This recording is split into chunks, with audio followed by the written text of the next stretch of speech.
Hi guys, so today I'm gonna image NGC6820. I'm gonna use the SV48p this time, with the same gear, 405cc camera and SV220. The NGC6820 will rise somewhere up east, on the eastern side of the sky, and we'll try to use guiding with the 48p tonight, and we'll see how it goes. I'm not sure how it's gonna work well tonight because it's a bit windy, so I guess there's only one way to find out, right? If it will work or not, but we'll try to use at least a minute sub. The preferable time is 2 minutes, but like I said, with the wind, I'm not sure if it will work or not, but we'll see. As you can see, the skies are beautiful. There's a bit of slight haze in the sky, but nothing too major, but I'm not really concerned about that. Narrowband will cut through that pollution a bit. This is the SV48p all set up, all ready to go. It's balanced on both declination and RA and declination, and I have everything set up. As you can see, power for the camera, power for the dew heater. I don't think there will be dew, but it doesn't hurt anything to be there to make sure. Cooler for the camera, and power for the USB hub, which I have 3 USBs connected at the moment. And with the SV48p and 405cc, it balances like this, 2 weights in the middle. I can use 1 weight, but it will be down here, but it doesn't balance perfectly with the guide scope, so I need 2 weights with the guide scope. But the setup, if you're concerned about the weight, the setup is not that much weighty. I think it's about 4 kilos.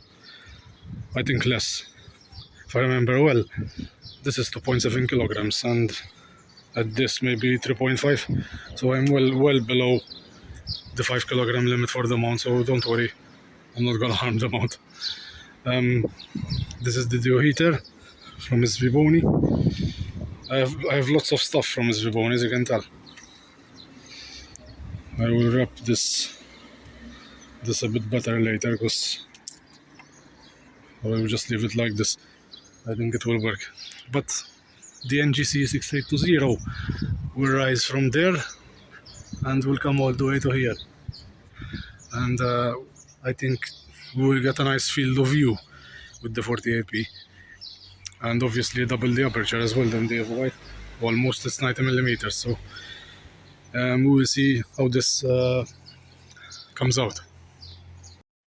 Right, I'm gonna start the polar alignment before shooting the nebula. I'm gonna turn the scope 90 degrees, then 90 degrees the other side.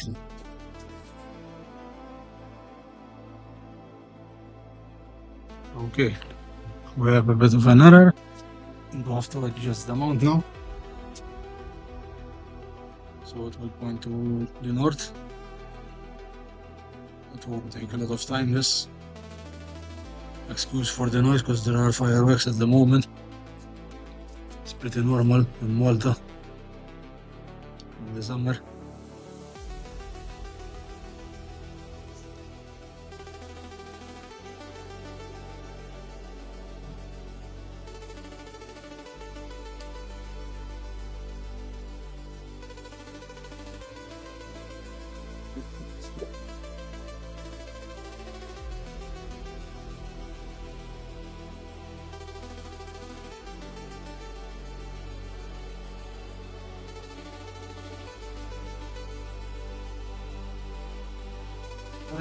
Getting closer and closer each time.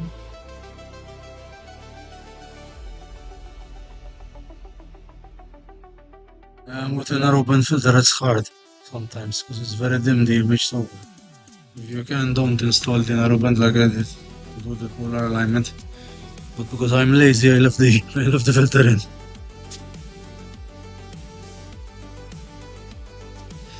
It will work, but it will be harder. Alright, we're here. tighten the knobs, and I'm gonna recenter the scope.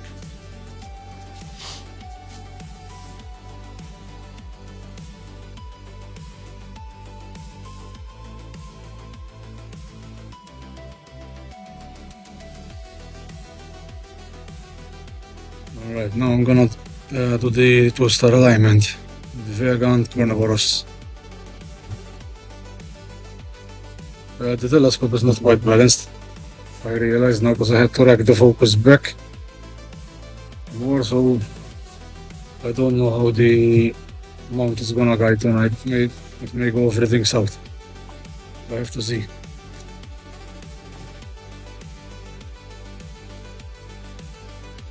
So it's the thing with astrophotography, you always find something that's not working well or something like that. It's totally normal.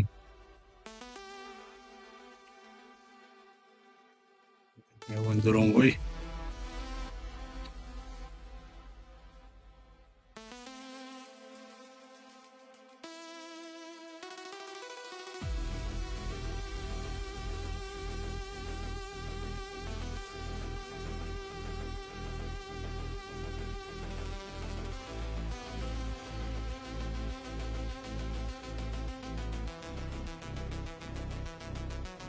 And I still have to focus better. I'm very close to good focus, but I need to dial it in more. So when I will right now I see Vega, I will focus on it. I have a button of whisk.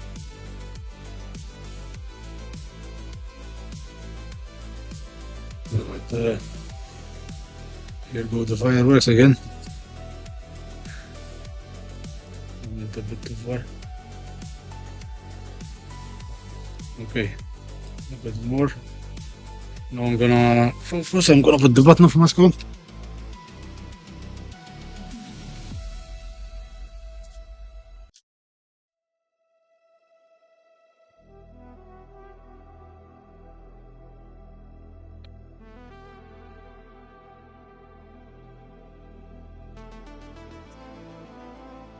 Okay, we're very close, I think.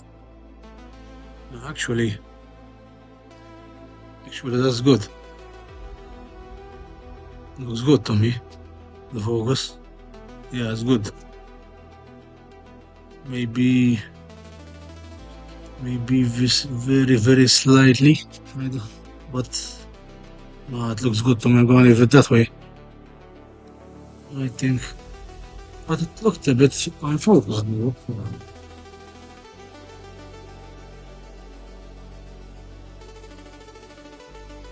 gonna try and move it a bit and we'll see. Yeah, I messed it up. Move it. Yes, slightly back.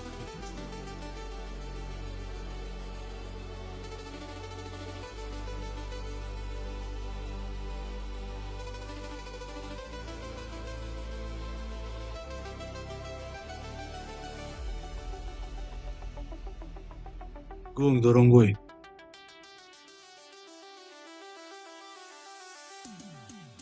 That's it. And as you can see, the telescope is already moving, so I think we have to forget 2 minutes subs tonight.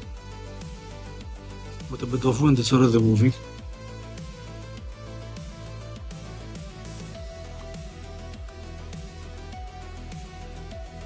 But we will see. It's always a struggle.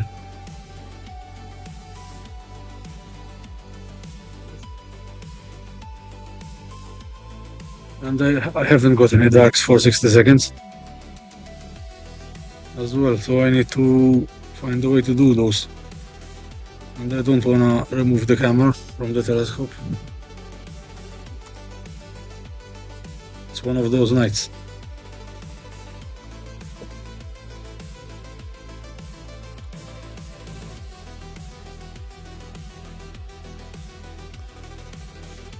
Okay, corner for us, this one in the middle.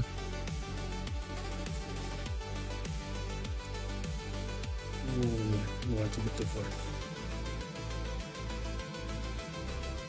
Alright, now I'm gonna turn on guiding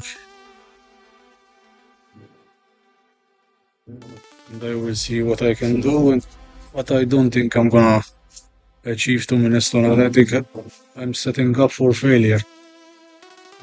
With all this wind and stuff, it would be a nightmare. Okay, I'm sticking to the target now.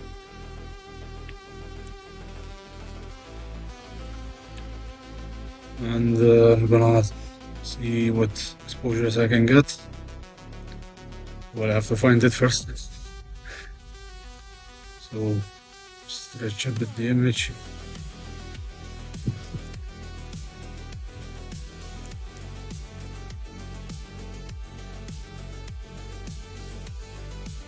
Alright, bang on. Not usual, but we are bang on the target. We're gonna take a test shot. Let's see if I'm really there. Yeah, okay, the stars are trailing, it's normal, but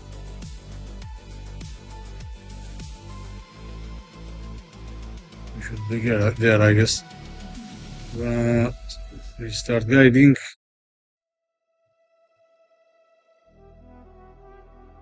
It did guide a bit, so this could work. I like 60 seconds, but some of them were getting trailed. I don't know if it's because of wrong balancing or the mount. I don't know. We'll need to see.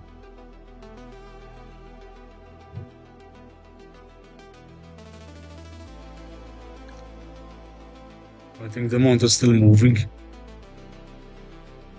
which is why it's showing like this. Okay, I think it's still moving. I have to check.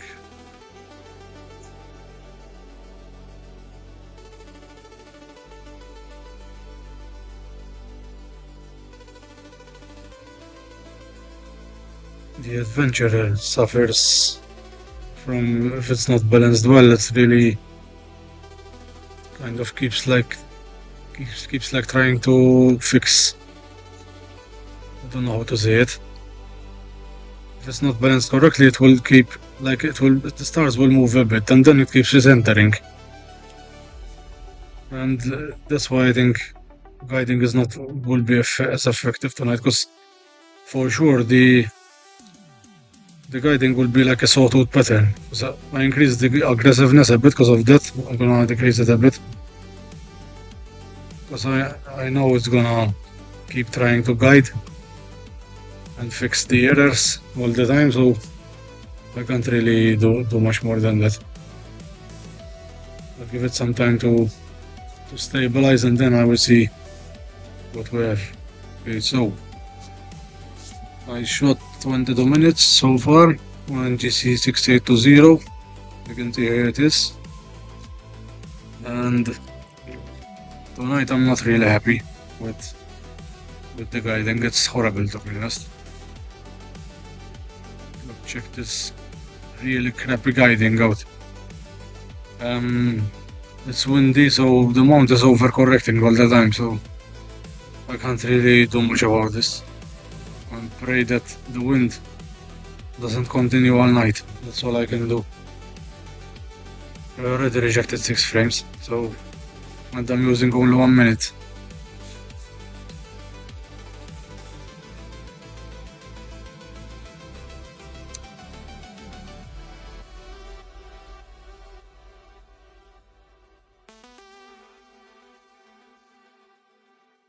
It's really not very good tonight compared to other nights.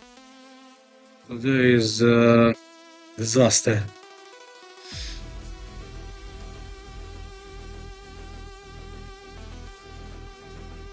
I keep trying to adjust these settings, but it keeps getting the sawtooth pattern. I even smoothed the guiding to 20, but still the sawtooth pattern persisted. I guess when windy nights you cannot do much apart from not getting out and don't image. That's what you can do, I guess. but I have everything outside now, so it's not really an option. I'm not gonna put everything inside.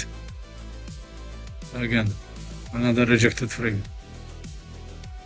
It's maddening. I already lost 7 minutes of data. Really maddening. I'm not very happy tonight.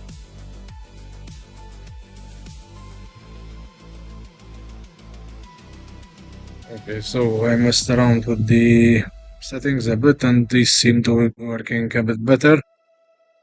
I increased the scope maximum pulse to 4500 both, and increased the aggressiveness, lowered the hysteresis, and actually I had a bit of cardboard in front of the aperture to block out any lights, and around me at the moment there are no lights, so I removed it and the guiding got smoother, so I guess that was reacting as a sail in the wind as well.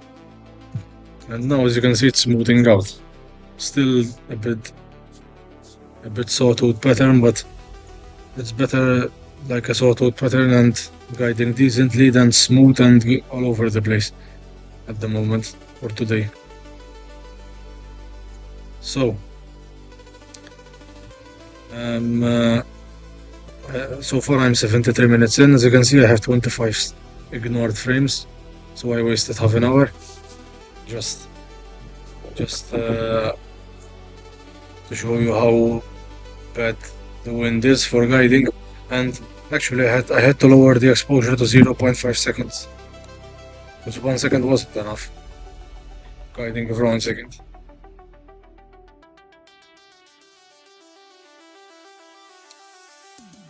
I'm 0.8 RMS. Before this even went up to 2.5 RMS, which is bad. This is on Siril, the data I have at the moment. I have to work quick, because on Siril you will see the data better than on sharpcap livestack. Sharpcap livestacking is just for capturing, and EAA, if you want to see what the data looks like, it's better to extract the background, especially if you live in light pollution like me. And this is the data I have so far. The stars, as you can see, are not perfect. Keep in mind that this telescope is an achromat, and the stars will look a bit funky. It's totally normal. I can fix those on graxpert. No, nothing you can do about that. It's an achromat, so the quality of the lenses are inferior to a normal telescope.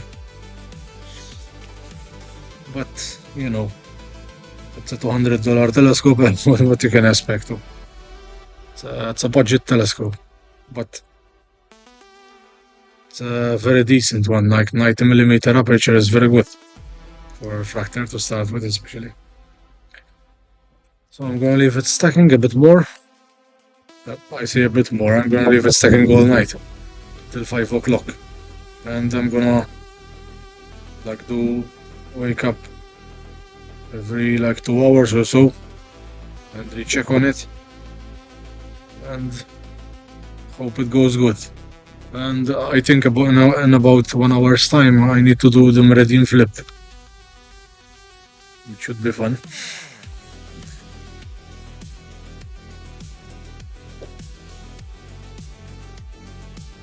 Okay, this is at the end of the night. This is the image I captured, 223 minutes.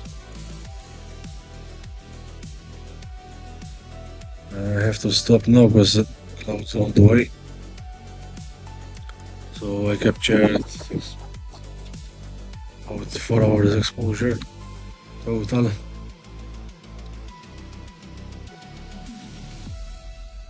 Decent details, and we'll go to the processing part and see what we can bring out with the processing on Siril.